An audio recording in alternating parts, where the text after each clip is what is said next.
Hello দর্শক, আসসালামু আলাইকুম। বরাবরের মতো আজকে চলে আসছি আমি একটা খুব গুরুত্বপূর্ণ বিষয়ে আলোচনা করব, যেটা আমাদের পরিবারে এবং আপনার হয়তোবা আপনার পরিবারের কারো না কারো এই সমস্যাটা হয়ে থাকবে। প্রত্যেকটা পরিবারে এই প্রবলেমটা আছে। সেটা হচ্ছে দাঁতের ব্যথা। দেখবেন যাদের দাঁতের ব্যথা হচ্ছে তাদের কাছ থেকে যদি আপনি জিজ্ঞেস করবেন, তখন ওরা বলতে পারবে দাঁতের ব্যথাটা কতটুকু অসহনীয়।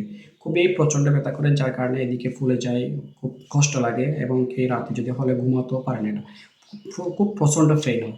তবে আমি আজকে শুধু দাঁতের ব্যথা নিয়ে আমি শুধু ২ টা কথা বলব, যেটা আমরা ঘরোয়া পদ্ধতিতে আমার দাঁতের ব্যথাটা সাময়িকভাবে ভালো রাখতে পারবো। কষ্ট থেকে লাঘব হবে আমাদের। সেটার উপরে কথা বলি। যেমন দাঁতের ব্যথা নিয়ে আমরা তবে একটু ভুলও করি আমরা দাঁতের ব্যথা নিয়ে। যখন আমাদের দাঁতের ব্যথা হয়, দাঁতের মধ্যে অনেক ধরনের ইনফেকশন হয়, তখন আমরা সচরাচর লোকাল ফার্মেসি থেকে একটা ব্যথার ওষুধ খেয়ে এটা সমাধানের চেষ্টা করি। তবে এটা হচ্ছে সম্পূর্ণ একটা ভুল। এটা আপনারা করবেন না। এটা হয়তো আপনি যখন একটা ফার্মেসিতে যাবেন, আপনাকে একটা ব্যথার ওষুধ দিল, এটা খেলেন। এটা খাওয়ার পরে আপনি সাময়িক একটু ভালো থাকছেন, ১ দিন বা ২ দিন এরকম। এরপর দেখবেন আবার হয়ে গেছে। তখন আপনাদের যদি দাঁতের ব্যথা হয়ে থাকে, তখন আপনার উচিত হবে একজন বিশেষজ্ঞ ডাক্তার দেখানো। ভালো একজন ডেন্টিস্ট দেখাবেন। ওরা দেখে চিন্তা করে আপনাকে একটা স্থায়ী সমাধান দিতে পারবে। কোনো ফার্মেসি থেকে যে আপনি ওষুধ খান, এটা কখনো স্থায়ী সমাধান হবে না। এতে আরো আপনার আস্তে, আস্তে ক্ষতটা বড় হবে। তবে আজকে এতটুকু বেশি কথায় আমরা যাচ্ছি না। যেই কথাটা আমরা বলতে চাচ্ছি সেটা হচ্ছে শুধু ২ টাই, আপনি যেই ২ টা কাজ করলে আপনি অন্ততপক্ষে হসপিটাল বা ডাক্তারের কাছে যাওয়া পর্যন্ত আপনার প্রচণ্ড ব্যথা থেকে আপনি বাঁচতে পারবেন। সেটার মধ্যে সরাসরি চলে যাচ্ছি ওখানে আমি।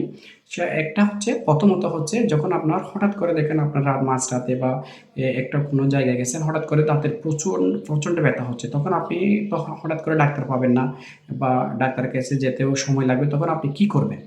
১ নাম্বার হচ্ছে কুসুম গরম পানি নিবেন। আবার বেশি গরম পানি নেওয়া যাবে না, যখন আপনার আবার ফুরে যায়। দুর্ঘটনা ঘটে এমন না। হালকা কুসুম গরম পানি নিবেন। কুসুম গরম পানির মধ্যে আপনি হালকা লবণ দিবেন। লবণ দিয়ে যেই পাশে আপনার ব্যথা, ওই পাশে ৫ থেকে ৬-৭ মিনিট আপনি রাখবেন। দেখবেন আপনার অনেকটা ব্যথা কমে গেছে। আপনি সাময়িক একটা আরাম পাচ্ছেন, যেটা আপনার জন্য খুবই উপকারী হবে। ২ নম্বর হচ্ছে, যদি বাড়িতে বায়োডিন থাকে, তখন আপনি ১ কাপ পানির মধ্যে, কুসুম গরম পানির মধ্যে ১ চা চামচ বায়োডিন দিবেন। বায়োডিন দেওয়ার পরে আপনার যে পাশে ব্যথা, ঠিক সব মুখের মধ্যে কুচি করবেন। ৫ মিনিট রাখলেন। দেখবেন আপনার এত বেশি আরাম লাগবে, যেটা ওষুধ খাওয়ার পরে এত আরাম হবে না। এতে আপনার কোনো ক্ষতিও হবে না, বরং আরো ভালো হবে। আরেকটা বলা হচ্ছে লবঙ্গ। লবঙ্গ তো আমাদের দাঁতের ব্যথা উপশমের প্রাচীনকাল থেকে ব্যবহার হয়ে আসছে। এটাও আপনারা করতে পারেন। তবে যদি ভালো লাগে, কোনো ধরনের ফার্মেসি থেকে ওষুধ না খেয়ে আপনি একজন বিশেষজ্ঞ ডাক্তার দেখাবেন। এতে আপনার অনেক উপকার হবে।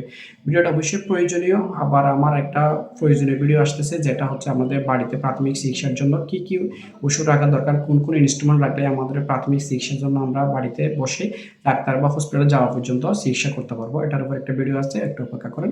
আর আপনাদের যদি কোনো ধরনের অন্য কোনো বিষয়ের ভিডিও চান, একটু কমেন্টে জানাবেন। সবাইকে আন্তরিক অভিনন্দন। আসসালামু আলাইকুম ওয়া রাহমাতুল্লাহ।